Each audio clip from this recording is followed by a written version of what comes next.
Le 3 mai a été marqué par des frappes militaires décisives qui témoignent de l'intensification des opérations sur le front ukrainien. Une unité d'avions de chasse Su-25 SM a mené une attaque ciblée en tirant des roquettes Tulimba sur des positions des forces ukrainiennes près de Bogatyr, démontrant une fois de plus la puissance de l'artillerie russe. Parallèlement, un bataillon de la 20e armée s'est engagé dans la restauration de chars T-80 BVM et T-72 B3M. Cette opération logistique est cruciale pour maintenir l'efficacité des forces russes, alors que le conflit s'éternise et que chaque véhicule opérationnel est vital sur le champ de bataille. La capacité de ces unités à remettre en service rapidement des blindés souligne l'importance de la préparation et de la maintenance dans les opérations prolongées. L'artillerie du 50e régiment a également été active, frappant un point de contrôle de drones ukrainiens près d'Orekov. Cette action vise à déstabiliser les capacités de surveillance et de reconnaissance de l'ennemi, ce qui est essentiel pour le succès de toute opération militaire.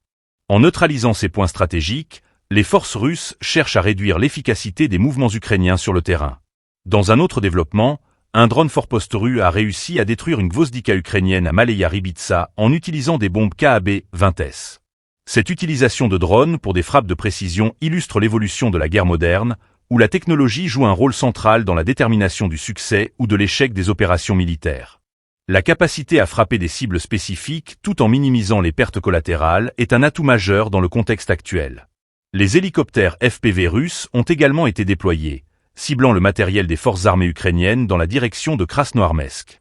Ces attaques aériennes ajoutent une couche supplémentaire à la complexité des opérations militaires, permettant une couverture et une destruction rapide des ressources adverses.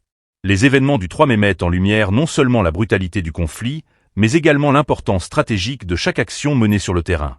Alors que la situation continue d'évoluer, la communauté internationale observe attentivement ces développements, consciente que chaque coup porté peut influencer l'issue du conflit. La dynamique de la guerre en Ukraine reste donc marquée par ces opérations militaires intensifiées,